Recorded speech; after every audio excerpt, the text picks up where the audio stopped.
हिमाचल प्रदेश को देश के फल राज्य के नाम से जाना जाता है। यहाँ के बागवानों किसानों द्वारा अनेकों प्रकार के फलों का उत्पादन किया जा रहा है। निचले क्षेत्रों में आम, अनार, नींबू आदि प्रजाति के फलों को उगाया जाता है। वहीं प्रदेश के ऊपरी क्षेत्रों में सेब का उत्पादन बड़े पैमाने पर हो रहा है। हमारे किसान बागवान फसलों को उगाने तथा उनका बीमारियों से बचाव के लिए हजारों रुपए रासायनिक खाद तथा जहरीली दवाओं पर खर्च करते हैं, लेकिन अब प्राकृतिक खेती अपनाने से ये सारे खर्चे ना के बराबर यानी बहुत कम हो गए हैं। तो आइए देखते हैं, सुनते हैं और जानते हैं एक ऐसे बागवान के प्रयोगात्मक अनुभव को जो प्राकृतिक खेती व बागवानी कर रहे हैं। इनका नाम है मनदीप डोगरा, गांव है मेहलाला, जिला शिमला, हिमाचल प्रदेश। 17 बीघे पे मैं प्राकृतिक खेती कर रहा हूँ। पिछले 3 सालों से प्राकृतिक खेती कर रहा हूँ, जिस पे मेरे 3600 पौधा मेरे पास लगा हुआ है, जिसमें 600 प्लांट में मैं फल ले रहा हूँ।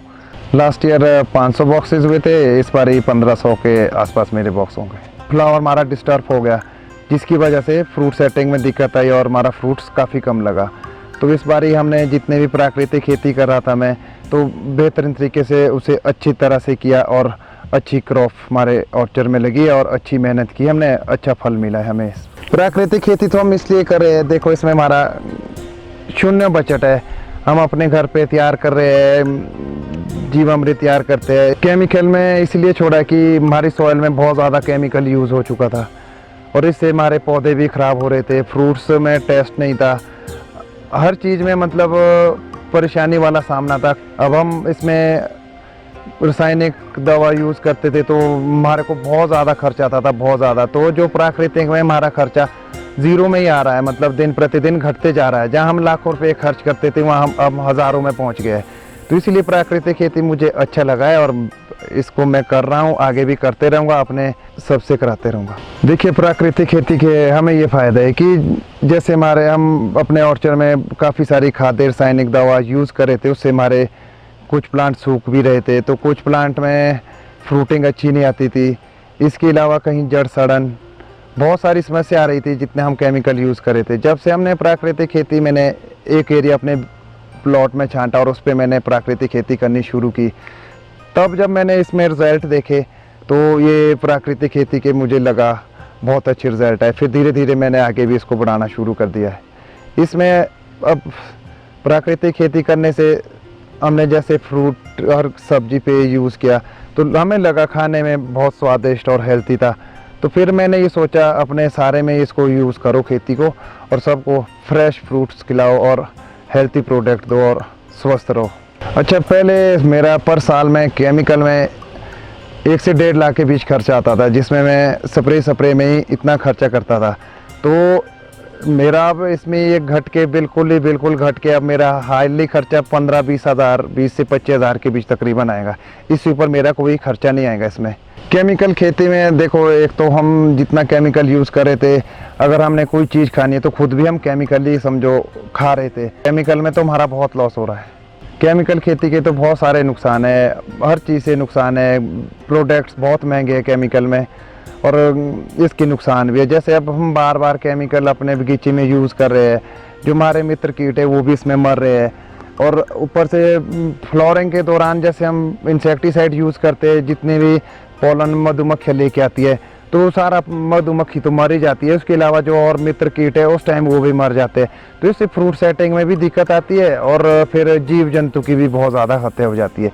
फिर जब हम रूट बोरट की समस्या आती है, जड़ सड़न की समस्या आती है, बार बार हम केमिकल यूज़ कर रहे हैं, कभी ड्रिंचिंग में दे रहे हैं, बार बार कोई भी केमिकल हम ड्रिंचिंग में डाल रहे हैं, तो उसका कोई रिजल्ट ही नहीं सामने आ रहा है कि ये पौधे के लिए कोई बेनिफिट नहीं मिल रहा। अच्छा, जब हमने प्राकृतिक में यूज़ किया तो उससे हमारे को बहुत सारे बेनिफिट मिले, इसमें हमारे को बहुत अच्छा फ़ायदा मिला है।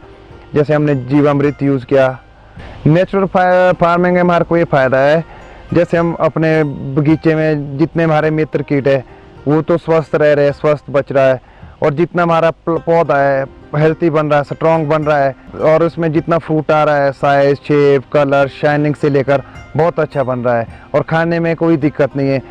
हमारे स्वास्थ्य के लिए बहुत लाभदायक है, नेचुरल फ्रूट्स है। सॉइल के ऊपर जैसे हम सॉइल में जीवामृत यूज़ करते हैं तो इससे हमारी सॉइल में जितने भी सूक्ष्म जीवाणु हैं और केंचुआ है, ये काफ़ी मात्रा में तैयार होते हैं। इससे फिर हमारी सॉइल हल्की बनती है, मुलायम हो जाती है मिट्टी। जितनी हमारी सख्त हुई थी केमिकल डाल के, उसके बाद ये मिट्टी बहुत अच्छी बन जाती है। इससे अच्छी गुणवत्ता के साथ अच्छी क्रॉप आती है फल पौधे में और स्वस्थ पौधे बनते हैं और अच्छी फ्रूटिंग आती है। मेरा तो एक ही उद्देश्य है, प्राकृतिक खेती के द्वारा जो तैयार किए गए हैं खुद भी खाओ और दूसरों को भी खिलाओ और स्वस्थ रहो। अच्छा, पेस्टिसाइड में मैंने 5 साल लगभग काम किया है, जिसमें पेस्टिसाइड के काम में हम काफ़ी सारे बाज़ार के प्रोडक्ट यूज़ करते थे, फंजीसाइड से लेकर इंसेक्टिसाइड से लेकर।